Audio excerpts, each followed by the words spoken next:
अखिल भूमंडलीय सर्व शिरोमणि मुनि समाज के संस्थापक आदि मुनीश्वर योगेश्वर सदगुरुदेव शिव मुनि महाराज की जय।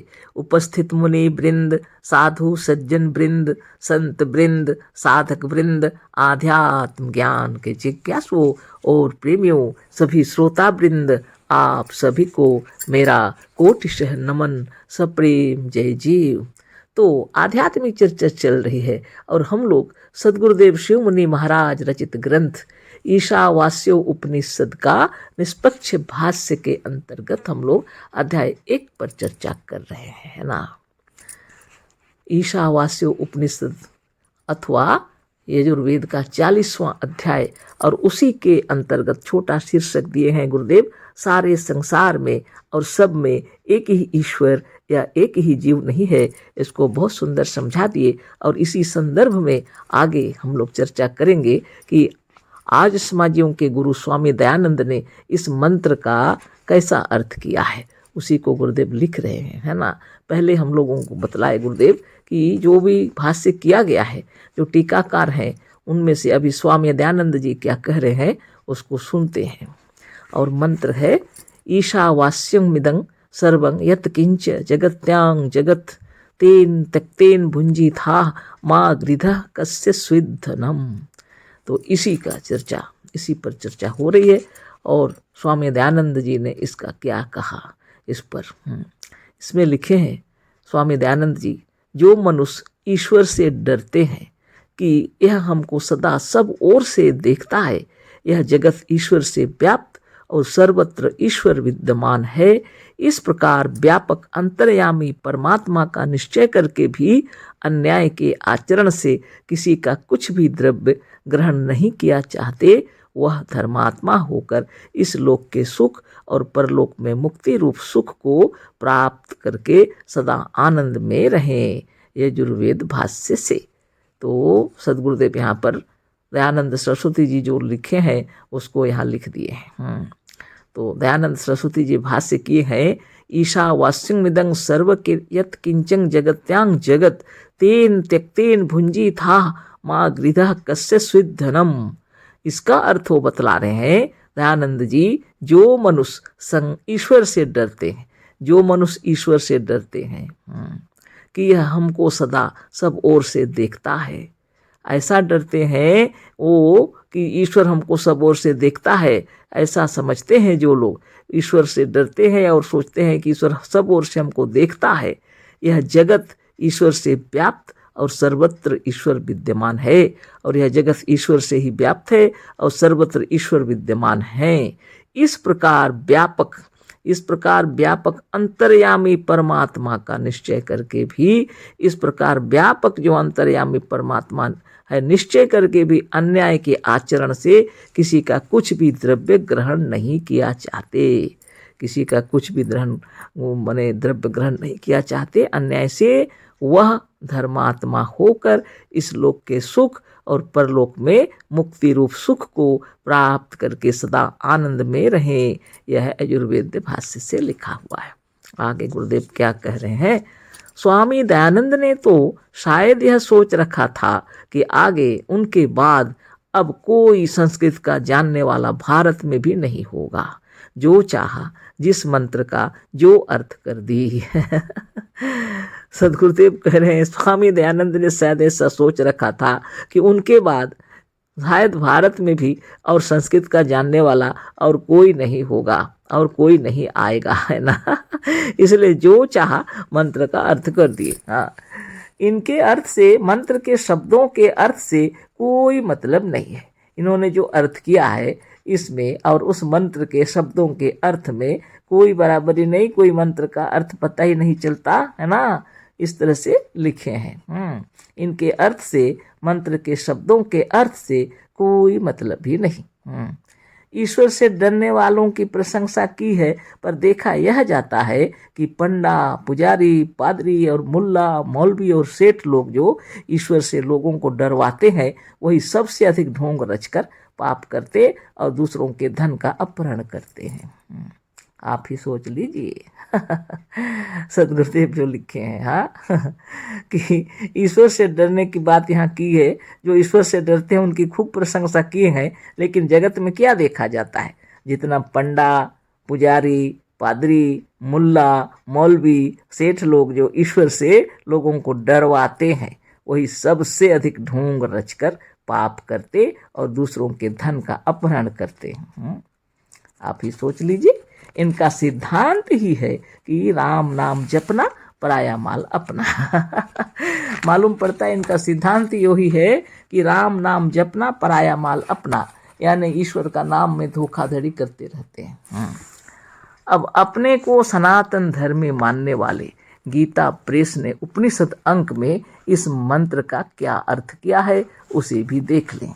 हम लोगों ने दयानंद सरस्वती जी के अर्थ को तो देख लिया, अब इनको देख लेते हैं, है ना। गीता प्रेस के अंदर जो है सनातन धर्मी मानने वाले गीता प्रेस उपनिषद अंक में इस मंत्र का क्या अर्थ किया है उसे भी देख लें।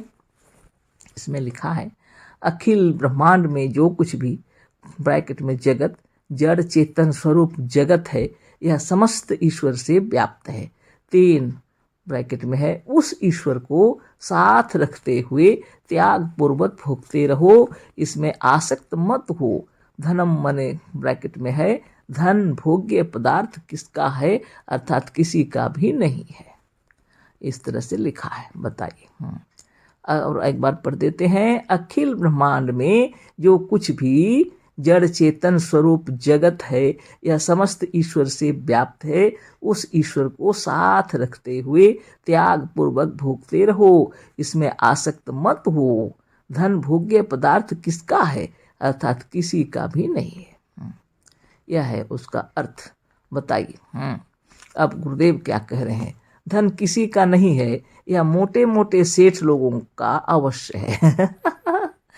यह धन किसी का नहीं है, लेकिन मोटे मोटे सेठ जैसे धनवान लोगों का है मालूम पड़ता है, क्योंकि मोटे मोटे भक्त सेठों का कायम किया हुआ गीता प्रेस यदि ऐसा कहता है तो इन मोटे मोटे सेठों के लिए तो कहा नहीं होगा, जो अपना कौन कहे, सबका धन अपना ही समझते हैं।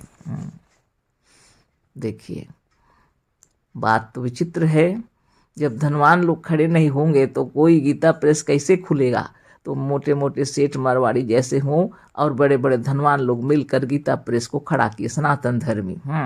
लेकिन गुरुदेव कह रहे हैं, यह लिखा है इन्होंने, धन भोग्य पदार्थ किसका है, अर्थात किसी का भी नहीं, ऐसा जो अर्थ किया हुआ है। तो गुरुदेव कहते हैं धन किसी का नहीं है, पर मोटे मोटे सेठ लोगों का अवश्य है, क्योंकि मोटे मोटे भक्त सेठों का कायम किया हुआ गीता प्रेस यदि ऐसा कहता है तो इन मोटे मोटे सेठों के लिए तो कहा नहीं होगा, जो अपना कौन कहे, सबका धन अपना ही समझते हैं। आगे लिखते हैं गुरुदेव, मंत्र में साफ कहा है कि माँ गृधा कस्य स्वित धनम, किसी के भी धन की अभिलाषा मत करो, मंत्र में ये लिखा हुआ है। इसका अर्थ गीता प्रेस के कल्याण के संपादक ने ना मालूम कहाँ से कर दिया कि आसक्त मत हो। धन भोग्य पदार्थ किसका है, अर्थात किसी का नहीं। अब बताइए, गीता प्रेस के कल्याण के संपादक ने ना मालूम कहाँ से यह अर्थ कर दिया, आसक्त मत हो, धन भोग्य पदार्थ किसका है, अर्थात किसी का नहीं। यह अर्थ कहाँ का कर दिया? गुरुदेव कह रहे हैं, जबकि इसमें माँ गृधा कस्य स्वित धनम लिखा हुआ है, किसी के भी धन की अभिलाषा मत करो, इसका सही अर्थ वह होना चाहिए। वेद में तो साफ कहा है, भुंजी था भोगते रहो।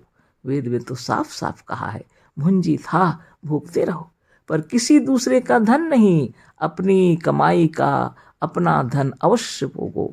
पर किसी दूसरे की कमाई नहीं, अपनी कमाई अपना धन अवश्य भोगो। यदि यह भोग्य पदार्थ किसी के नहीं है, तुम्हारे भी नहीं है, तो इसे कल्याण और गीता प्रेस को चलाने वाले मोटे मोटे सेठ भोगते क्यों हैं? अगर यह धन भोग्य पदार्थ किसी का भी नहीं है, तो मोटे मोटे सेठ लोग क्यों भोग रहे हैं धन को? यदि यह भोग्य पदार्थ किसी के नहीं है, तुम्हारे भी नहीं है, तो इसे कल्याण और गीता प्रेस को चलाने वाले मोटे मोटे सेठ भोगते क्यों हैं? क्योंकि वेद में तो उस धन को भोगने के लिए मना ही किया है जो तुम्हारा नहीं है। क्योंकि वेद में तो उस धन को भोगने के लिए मना किया है जो तुम्हारा नहीं है। पर यह कहेंगे कि हम लोग दूसरों का धन ब्लैक मार्केटिंग से इसलिए लूटते हैं, उसमें आसक्त नहीं होते। ये लोग क्या कहते हैं कि हम लोग दूसरों का धन ब्लैक मार्केटिंग करके इसलिए लूटते हैं, उसमें आसक्त नहीं होते। इनसे कोई पूछे कि यदि कोई किसी का धन लूट ले और न्यायाधीश से यह कह दे कि हमने आसक्त रहित होकर लूटा है और इसका प्रमाण देख लो कि आसक्त होकर खाने से हमारा पेट कितना फूला हुआ है, क्योंकि आसक्त रहित होने से पचता नहीं है। सदगुरुदेव शिवमुनि महाराज की जय। झूठ तो हमेशा झूठ रहेगा और सत्य तो हमेशा सत्य ही रहेगा।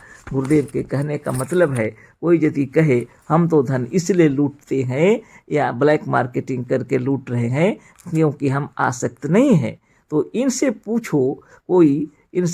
कोई यदि कोई किसी का धन लूट ले और न्यायाधीश से यह कह दे कि हमने आसक्त रहित होकर लूटा है और इसका प्रमाण देख लो कि आसक्त होकर खाने से हमारा पेट कितना फूला हुआ है, क्योंकि आसक्त रहित होने से पचता नहीं है, तो क्या वह दंड के भागी नहीं है? न्यायाधीश क्या करेंगे बताइए? वो दंड के भागी नहीं है क्या? जिसे चाहो और जितना चाहो लूट लो, चुरा लो और कह दो कि हमने तो लूटा अवश्य और चुराया अवश्य, पर उसमें आसक्त नहीं थे। बड़ी बात है कि नहीं? जो चाहो जितना चाहो लूट लो, चुरा लो और कह दो कि हमने तो लूटा अवश्य, चुराया अवश्य, पर उसमें आसक्त नहीं थे। सेंध मारा, आसक्त रहित होकर मारा। सबकी हत्या करके कह दो कि आसक्त रहित होकर मारा था। दूसरे की स्त्री अपना लो और कह दो कि हमने भोग आसक्त रहित होकर किया था। हम पूछते हैं कि इस वेद मंत्र के किस शब्द का अर्थ आसक्त मत हो है? गुरुदेव कह रहे हैं इस मंत्र का कौन सा ऐसा शब्द है जिसका अर्थ आसक्त मत हो लिखा है? लिखा तो है इन्होंने माँ गृधा का अर्थ आसक्त मत हो। माँ गृधा का अर्थ आसक्त मत हो, पर यह नहीं सोचा कि माँ का अर्थ तो न या मत है, पर गृधा का अर्थ आसक्त किसी तरह से नहीं है। गृधु, वह गृधु अभिकांक्षायाम धातु से गृध शब्द बना है। गृध का अर्थ सिवा आकांक्षा, इच्छा, अभिलाषा या कामना के दूसरे नहीं हो सकता। वेद का मंत्र साफ कहता है कि दूसरे का धन लेने को कौन कहे, दूसरे के धन की इच्छा तक मत करो। कितनी बड़ी बात है। वेद मंत्र कितने सुंदर से समझा रहे हैं। गुरुदेव बतला रहे हैं माँ गृधा का अर्थ आसक्त मत हो, पर यह नहीं सोचा कि माँ का अर्थ तो न या मत होता है। तो गुरुदेव कह रहे हैं कि आसक्त मत हो कौन सा शब्द में लिखा हुआ है? यहाँ तो माँ का अर्थ तो न या मत है जरूर, लेकिन गृधा का अर्थ आसक्त किसी तरह से नहीं है। गृधु व गृधु अभिकांक्षायाम धातु से गृधा शब्द बना है। गृधा का अर्थ सिवा आकांक्षा, इच्छा, अभिलाषा या कामना के दूसरा नहीं हो सकता। वेद का मंत्र साफ कहता है कि दूसरे के धन को लेने को कौन कहे, दूसरे के धन की इच्छा तक मत करो। पर सेठ लोगों की तो इच्छा को कौन कहे, बिना दूसरों का धन खाए काम ही नहीं चलेगा। इसलिए यह अर्थ लगाया गया कि दूसरे का धन ले लो, इतना करो कि उसमें आसक्त मत हो। वाह वाह, धन्य है यह लोग जो ऐसा अर्थ करके सेठों को लूटने का रास्ता बता दिया। सदगुरुदेव लिखे हैं, है ना। तो बहुत बड़ी बात हो गई। धन तो लो लेकिन आसक्त मत हो, या उन्होंने लिखा कह रहे हैं गुरुदेव, है ना। अच्छी बात नहीं है इस तरह से अर्थ करना। अच्छी बात है क्या? सच्चाई से दूर कर दिए उन्होंने, इसलिए यह अर्थ लगाया गया। क्या? इसलिए कि इच्छा तो धन कमा लो, ले लो। सेठ लोगों की तो इच्छा को कौन कहे, बिना दूसरों का धन खाए काम ही नहीं चलेगा। इसलिए यह अर्थ लगाया गया कि दूसरे का धन ले लो, इतना करो कि उसमें आसक्त मत हो।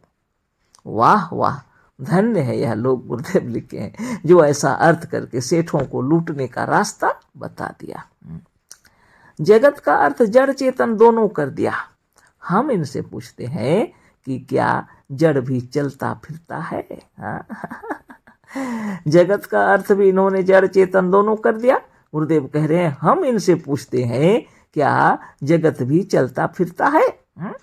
जगत शब्द जब गम गतो ना टू गो धातु से बना है तो इसका अर्थ जड़ भी कैसे होगा? इसका अर्थ जड़ नहीं है। जगत तो शब्द जो है गम गतो धातु से, टू गो अंग्रेजी से लिखे हैं, धातु से बना है, तो इसका अर्थ जड़ भी कैसे होगा? फिर कहा है कि यह जगत ईश्वर से व्याप्त है। यह कहा है कि यह जगत ईश्वर से व्याप्त है। अब बताइए, जगत है जो ईश्वर से व्याप्त है और जड़ और चेतन भी कहा है, पर देखा यह जाता है यह जगत झूठों, बेईमानों, पापियों, अधर्मियों, डाकुओं, चोरों और घूसखोरों से व्याप्त है। गुरुदेव कह रहे हैं, इन्होंने लिखा है जगत शब्द का जो जब गम गतो धातु से टू गो धातु से बना है तो इसका अर्थ जड़ कैसे होगा? फिर कहा है कि यह जगत ईश्वर से व्याप्त है, पर देखा यह जाता है यह जगत झूठों, बेईमानों, पापियों, अधर्मियों, डाकुओं, चोरों और घूसखोरों से व्याप्त है। यदि इस मंत्र को बनाने वाले दीर्घतमा ऋषि यह जानते कि इस संसार के भीतर बाहर कोना कोना, चप्पा चप्पा, अणु अणु ईश्वर से व्याप्त है, तो यह क्यों कहने जाते कि किसी भी दूसरे के धन की इच्छा मत करो। धन्य धन्य सद्गुरुदेव शिवमुनि महाराज की जय और दीर्घतमा ऋषि जी की जय, है ना। इस मंत्र को जिन्होंने बनाया है, जिन्होंने लिखा है, गुरुदेव कह रहे हैं अगर उनको यह मालूम पड़ता कि संसार के भीतर और बाहर कोना कोना, चप्पा चप्पा, अणु अणु ईश्वर से व्याप्त है, तो यह क्यों कहने जाते कि किसी भी दूसरे के धन की इच्छा मत करना। ऐसा क्यों इस मंत्र में कहते? अथवा यदि आपके मत से यह मंत्र ईश्वर का कहा हुआ है तो ईश्वर को यह कहने की आवश्यकता ही नहीं है कि जबकि सबके हृदय में, दिमाग में, मस्तक में, रक्त मांस अस्थि और रोम रोम में वही व्याप्त है और सबका बनाने वाला और सबका प्रेरक है।